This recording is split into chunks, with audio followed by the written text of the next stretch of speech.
गावंढळ बायको हृदयस्पर्शी कथा नक्की ऐका. दिनेश 25 वर्षाचा होता. तो सकाळी चहा पीत बसला होता.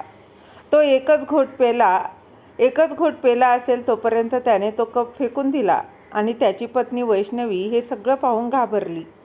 दिनेश तिला म्हणाला की गावंढळ बाई, तुला साधा चहा पण बनवता येत नाही का? एवढी साखर टाकतात का कुणी चहामध्ये? माझंच आयुष्य खराब होतं, त्यामुळे मला एवढी गावंढळ आणि अंगुठाछाप बायको मिळाली. दिनेशच्या आणि वैष्णवीच्या लग्नाला आता 2 वर्ष झाली होती. वैष्णवी नाकाडोळ्यांनी खूप छान होती, परंतु दिनेशला शिकलेली सवरलेली मुलगी आवडत होती. कारण का त्याचं मॉडर्न राहणीमान मॉडर्न ठेवेल. कारण तर लग्न झाल्यावर लगेच या घरात ती ॲडजस्ट होईल. दिनेश एका मोठ्या कंपनीमध्ये काम करत होता.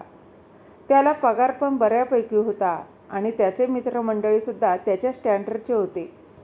दिनेश कधी पण आपल्या मित्रांच्या पार्टीला जायचा तेव्हा त्यांच्या बायका खूप मॉडर्न असायच्या.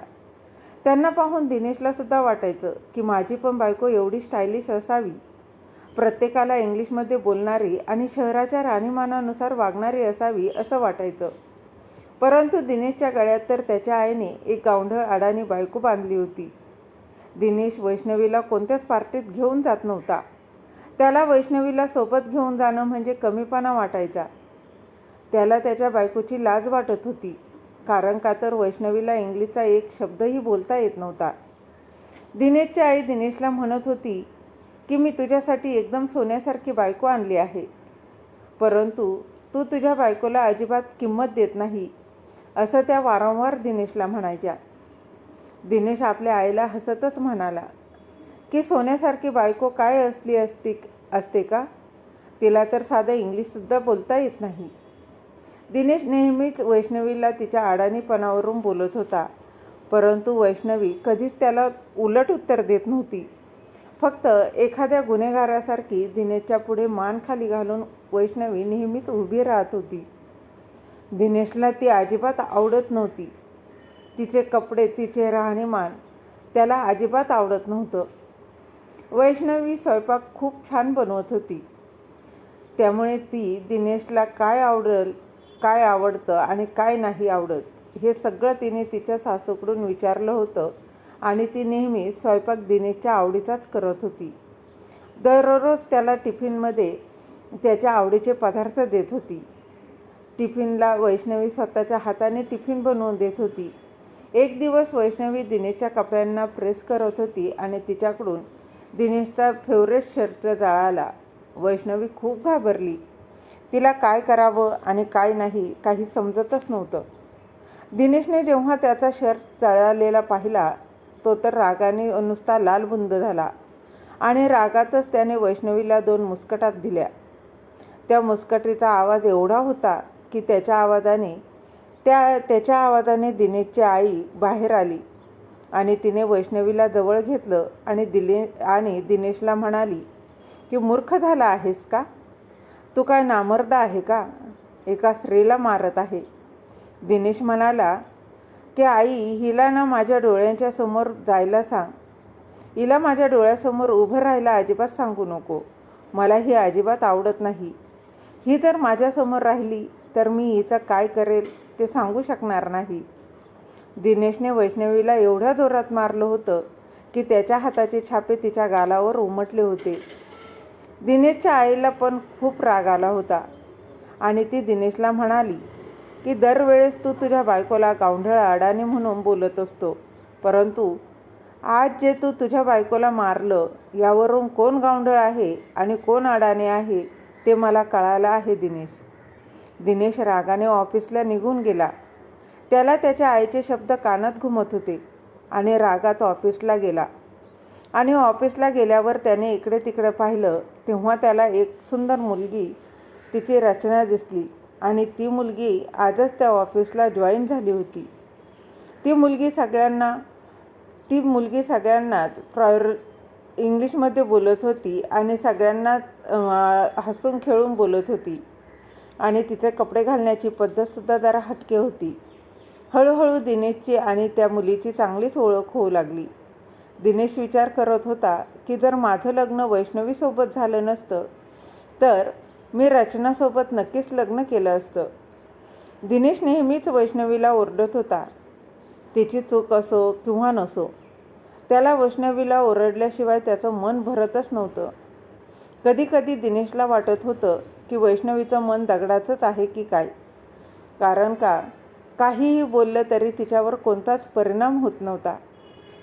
एका महिन्यानंतर दिनेशची आई खूप आजारी पडली. दिनेशच्या आईची सगळी सेवा आता वैष्णवी करू लागली होती. परंतु दिनेशच्या आईचं आजारपण एवढं वाढलं की 6 महिन्यानंतर दिनेशची आई देवाघरी गेली आणि काही दिवसांनी दिनेश ऑफिसला जाऊ लागला.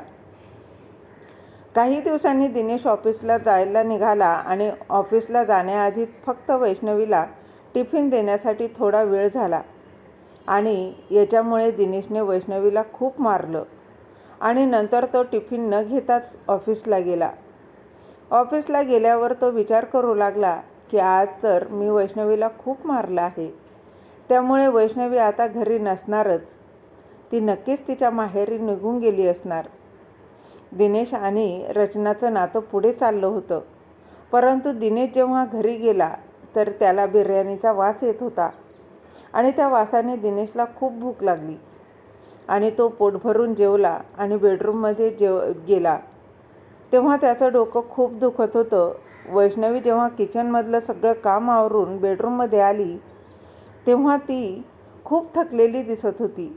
परंतु जसा दिनेश म्हणाला की माझं डोकं खूप दुखत आहे, तसं वैष्णवी पटकन त्याच्यापाशी बसली आणि त्याचं डोकं दाबू लागली. तेव्हा दिनेशला त्याच्या तोंडावर काहीतरी गरम जाणवलं. त्याच्या कपाळावर अश्रूंचे थेंब पडत होते. दिनेशने जेव्हा वैष्णवीकडे पाहिलं तर वैष्णवी रडत होती. तिच्या डोळ्यातून अश्रू टपाटपा त्याच्या माथ्यावर पडत होते. दिनेश हे पाहून उठून बसला आणि तो त्या रुमालाने तिचे डोळे पुसू लागला. दिनेश काय बोलायच्या आधीच वैष्णवी त्याचा खांदा धरून रडू लागली. वैष्णवी मोठ्याने रडत होती, परंतु ती तिचा आवाज बेडरूमच्या बाहेर जाऊ देत नव्हती आणि वैष्णवी म्हणू लागली की मला माफ करा, परंतु तुम्ही माझ्यासोबत तसा राहा जसं दुसरे नवरे आपल्या बायकोसोबत राहतात. वैष्णवी रडत होती आणि दिनेश तिच्याकडे पाहत होता. दिनेश म्हणाला की कामाचा मला खूप लोड असतो आणि त्यामुळे त्याचा सगळा राग मी तुझ्यावर काढतो. परंतु यापुढे लक्षात ठेवील की तुला मी जास्त ओरडणार नाही. दिनेश एकदम प्रेमळ शब्दात वैष्णवीला बोलत होता. कारण वैष्णवी वारंवार रडतच होती. वैष्णवी रडत रडत म्हणाली की तुम्ही सकाळी मला काय म्हणाला, त्याच्यामुळे मला रडायला येत आहे. दिनेश विचार करतो की मी एवढे हिला ओरडतो, पण तरी पण हिला काहीच फरक पडत नाही का? मग मी सकाळी असा काय म्हणालो त्यामुळे ती इतकी रडत आहे? दिनेशने विचारलं. तेव्हा वैष्णवी म्हणू लागली की तुम्ही सकाळी म्हणाला की मला तुम्ही तुमच्या आयुष्यातून कायमचं काढून टाकणार आहात. हे ऐकल्यानंतर दिनेश आश्चर्यचकित झाला. कारण एवढी नॉर्मल गोष्ट हिने सिरियसली घेतली होती, पण तिच्यासाठी ही नॉर्मल गोष्ट नव्हती. दिनेशने कसं तरी वैष्णवीला शांत केलं. दिनेश तसाच बेडवर झोपी गेला आणि त्या रात्री ते दोघं पण बेडवर झोपी गेले. लग्न झाल्यापासून पहिल्यांदाच वैष्णवी आणि दिनेश एवढ्या जवळ आले होते. दुसऱ्या दिवशी जेव्हा वैष्णवी उठली तेव्हा वैष्णवी खूप आनंदित दिसत होती. तिच्या चेहऱ्यावर थोडीशी स्माईल होती. वैष्णवीने दिनेशच्या आवडीचा नाश्ता बनवला आणि आज दिनेश पण खूप खुश होता.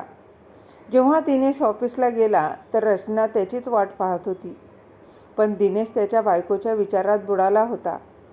तेव्हा रचना त्याच्यापाशी आली आणि त्याला लाडात म्हणाली की अरे दिनेश, माझ्या घरातली माझी लग्न जमवण्याच्या मार्गावर आहेत. तू आपल्या नात्याबद्दल सिरियस आहेस का नाही, का फक्त माझ्यासोबत तू टाइमपास करत आहेस? जसं रचनाचा आवाज त्याच्या कानावर आला तसा त्याच्या मनातून वैष्णवीचा विचार पटकन निघून गेला. दिनेश म्हणाला की हो, मी एकदम सिरियस आहे.